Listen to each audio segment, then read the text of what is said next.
इमरान खान साहब का एक स्टेटमेंट आया, हलीमा खान साहबा ने जो बाहर पहुंचाया, मैं स्टेटमेंट आपके सामने रख देता हूं, फिर इस वीडियो को खत्म करेंगे क्योंकि मेरे पास बड़ी इंपॉर्टेंट मजीद इंफॉर्मेशन हैं, बहुत सारी। मैं वो चीजें आपके सामने रखूंगा नेक्स्ट वीलॉग में, लेकिन अभी आप ये लें कि इमरान खान साहब ने 5 पैगामात जेल से बाहर भेजे हैं। अच्छा जी, केसों के मुतालिक, केस के मुतालिक इमरान खान साहब का पैगाम यह कि तोशाखाना 2 का पिछले हफ्ते जो गवाह पेश किया था वो झूठा साबित हो गया और पिछले हफ्ते ये केस खत्म हो जाना चाहिए था। जो गवाह था इसको 7 साल तक सजा मिलनी चाहिए थी। ये पूरा केस जिसकी गवाही पर मबनी था, वो बंदा जब झूठा साबित हो गया तो जज साहब ने वो केस खत्म ही नहीं किया। इसके बाद मजीद गवाह आए जो इमरान खान ने MS ब्रिगेडियर अहमद और कर्नल रेहान, ये इमरान खान के 2 और गवाह उन्होंने पेश किए। उन्होंने भी आकर कह दिया कि जो डॉक्यूमेंटेशन सारी तैयार की वो भी मुकम्मल थी। ये सारे गवाह प्रोसिक्यूशन की तरफ से थे। असल में केस खत्म हो गया, लेकिन इसके बावजूद जज साहब केस सुन रहे हैं। अभी इस वक्त इन्वेस्टिगेशन ऑफिसर्स की गवाहियां चल रही हैं। जो हमारे वकील हैं वो कह रहे हैं कि लगता ऐसे है कि अगली 2-3 समातों में ये केस खत्म हो जाएगा और हम उम्मीद करते हैं कि इसी हफ्ते इमरान खान और बुशरा बीबी की कन्विक्शन खत्म हो जाएगी। इस केस से तो रिहा हो जाएंगे। अगला केस अलकादर का है जो 10 माह से डोगर साहब नहीं सुन रहे। अब हम जब कोर्ट में गए थे, अब हमें 25 की तारीख मिली है जो जुमेरात बनती है। इस दिन हमारे वकील और हम सब जाएंगे इसी उम्मीद से कि वो इस समात को सुन लेंगे। देखें, 2 केस है ना इमरान खान पे, एक अलकादर वाला और एक तोशाखाना 2 वाला। अब जो तोशाखाना 2 की दुर्गत बन गई है अडियाला जेल में, उसके बाद तो सजा नहीं हो सकती इमरान खान को, लेकिन जज अगर सजा दे देगा तो उसकी मर्जी है। इमरान खान को पहले कौन सी सजाएं ठीक हुई है? हाई कोर्ट में जाके सारी की सारी उड़ गई, चाहे वो केस हो साइफर वाला चाहे कोई और हो, सारे उड़ गए। लिहाजा इमरान खान साहब को अगर सजा हुई तो नाइंसाफी होगी, पहले भी होती रही है, फिर हो जाएगी। और अलकादर में इमरान खान साहब का केस डोगर साहब इसलिए नहीं लगा रहे कि फिर इमरान खान साहब बाहर आ जाते हैं। लिहाजा पहले तोशाखाना में सजा, फिर अलकादर के अंदर जमानत, ये होगा। इमरान खान ने क्रिकेट पे भी एक पैगाम दिया। पूरी कौम बड़ी दुखी है, जितना इंडिया ने जलील करके पाकिस्तान को हराया। पाकिस्तान हालांकि इंडिया पे बड़ा हावी रहता था हमेशा, लेकिन यहां तो ऐसे बच्चों की तरह उन्होंने पाकिस्तान को ट्रीट किया है और मजाक उड़ा रहे थे वो लोग। इमरान खान को अखबार मिल रही है, ये उन्होंने कहा। वो अखबार देख रहे थे, वो क्रिकेट के बारे में था। इमरान खान इस पर बड़े दुखी थे। उन्होंने कहा क्रिकेट एक चीज है जो पाकिस्तान में सबसे शौक से देखी जाती है। उनको बड़ा दुख हुआ। उन्होंने कहा कि पूरी टीम को अनस्टेबल कर दिया है मोहसिन नकवी ने। अक्टूबर 2021 में पाकिस्तान ने इंडिया को हराया था, यही पाकिस्तान की टीम थी, मजबूत थी, पुरएतमाद थी। अब उन्होंने कहा कि एक ही तरीका है मैच जीतने का, ओपनिंग बैट्समैन हो आसिम मुनीर और मोहसिन नकवी, अंपायर जो हो वो राजा सिकंदर सुल्तान, और दूसरी तरफ के अंपायर हो काजी फायद ईसा, और थर्ड अंपायर जो है वो डोगर साहब हो जो इमरान खान साहब का केस नहीं लगा रहे। ये एक तरीका है कि अब अगला मैच इसी तरीके से जीता जा सकता है।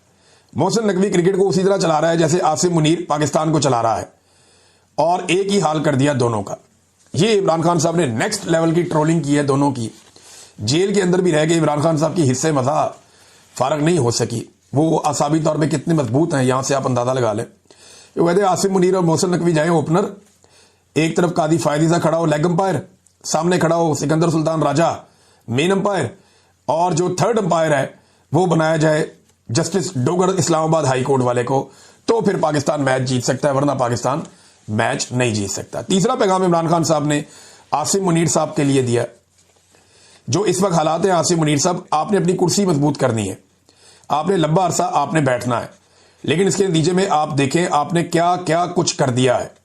आपने सबसे पहले, मुझे 2/3 अक्सरियत मिली थी, पाकिस्तानियों ने PTI को वोट दिया था, आपने सबसे पहले पाकिस्तानियों का वोट चोरी किया, आपने सजा याफ्ता को मुल्क पर मुसल्लत कर दिया। मुशर्रफ के वक्त में मीडिया आजाद था, इस वक्त सबसे ज्यादा चैनल्स आए। लोग मुशर्रफ के साथ इसलिए खड़े थे क्योंकि वो इन 2 पार्टियों के सरबराहों का एहतसाब कर रहा था। इस मैंडेट पर मुशर्रफ साहब आए थे, इसी के ऊपर उनको सपोर्ट मिली थी। उस वक्त आपने इन्हीं सजा याफ्ता को मुल्क पर मुसल्लत कर दिया है।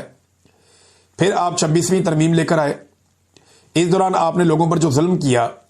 दूसरा, आपने इखलाकियात आप मजीद आहिस्ता आहिस्ता खत्म करते चले गए इखलाकियात भी। 26वीं तरमीम में आपने जजेस की आजादी छीन कर इस महकमे को, यानी इसको गवर्नमेंट का एक डिपार्टमेंट आपने बना दिया। इसके बावजूद कई जजेस हैं जिन्होंने इस चीज को सपोर्ट नहीं किया। कई जजेस जो रूल ऑफ लॉ और अपने जमीर की आवाज के लिए खड़े हुए। जो जजेस अपने ज़मीर की आवाज़ के लिए खड़े हुए, जो इंसाफ देना चाहते हैं, वो पाकिस्तान के हीरोज़ हैं। पूरी पाकिस्तान की कौम इनके पीछे खड़ी है, जिन्होंने इन हालात में रूल ऑफ लॉ के लिए आवाज़ उठाई है। ये इस वक्त बड़े मुश्किल, बड़े दबाव और बड़े जुल्म के हालात हैं, इसके बावजूद कि वो खड़े हैं। साथ ही उन्होंने कहा कि वो जजेस जो आसिम लॉ के मुताबिक 26वीं आईनी तरमीम के बाद बेज़मीर जजेस जिन्होंने आसिम लॉ के मुताबिक फैसले दे रहे हैं, इस वक्त वो याद रखें कि ना उनको तारीख और ना ही उनको पाकिस्तानी कौम कभी माफ करेगी। 27 सितंबर के लिए उन्होंने एक पैगाम दिया इमरान खान साहब ने पेशावर जलसे के लिए कि देखें, ये इसलिए आप सारे जमा होंगे कि जो इस वक्त पाकिस्तान में जुल्म हो रहा है, अगर आप इसके खिलाफ नहीं खड़े होंगे, आप रूल ऑफ लॉ के लिए नहीं खड़े होंगे, आप जमहूरियत के लिए नहीं खड़े होंगे, जो आज़ाद मीडिया के लिए नहीं खड़े होंगे, यही आपकी आवाज़ है। इनके ऊपर भी बहुत प्रेशर है, इसलिए आपने इन सब के लिए आपने निकलना है। यानी आवाम को कहा कि आपको अगर खड़े ना हुए तो फिर आप इनके लिए खड़े नहीं होंगे, तो आपने इन तमाम चीज़ों के लिए खड़े होना है, आपने निकलना है। पूरे पाकिस्तान से आप इसमें शामिल हों, ये आपकी आज़ादी के लिए है। इसको कामयाब करना इसलिए ज़रूरी है कि आपको पता चले कि आप अकेले नहीं हैं और सब ने मिलकर इसको कामयाब करना है। अपनी पार्टी के लिए इमरान खान साहब ने पैगाम दिया आखिरी कि अली अमीन गंडापुर और जुनैद अकबर मिलकर इस जलसे को कामयाब करेंगे और इनके पीछे पूरी पार्टी इनको सपोर्ट करेगी। आप 3 साल से बातचीत कर रहे हैं एस्टेब्लिशमेंट के साथ, लेकिन जितना भी आप आगे बढ़ने की कोशिश करते हैं वो उल्टा आपको मजीद दबाने लगते हैं और जुल्म बढ़ता जाता है। आप हमें देखें जो जेलों में बैठे हैं, बुशरा बीबी, इमरान खान और बाकी कैदी, बल्कि एक कैदी कासिम खोखर को वक्त पर इलाज नहीं दिया गया और वो जेल में शहीद हो गया। बेगुनाह इंसान जेल के अंदर जान से गया, तो इसलिए जो कुछ जुल्म हो रहा है वो दिन ब दिन बढ़ता जा रहा है और मुज़ाकरात का अब कोई फायदा नहीं है। मैंने खास हदायत दी है, ये पैगाम बैरिस्टर गौहर, अली अमीन गंडापुर और बैरिस्टर सैफ को आपने कोई राब्ता नहीं रखना एस्टेब्लिशमेंट के साथ, आपने एस्टेब्लिशमेंट से कोई राब्ता नहीं रखना। हाँ, अगर एस्टेब्लिशमेंट कोई बात करना चाहती है तो जेल के अंदर आकर मुझसे बात करे। और एक और बात उन्होंने अखबार में पढ़ी कि सऊदी अरब के साथ पाकिस्तान का हालिया मुआहदा हुआ है।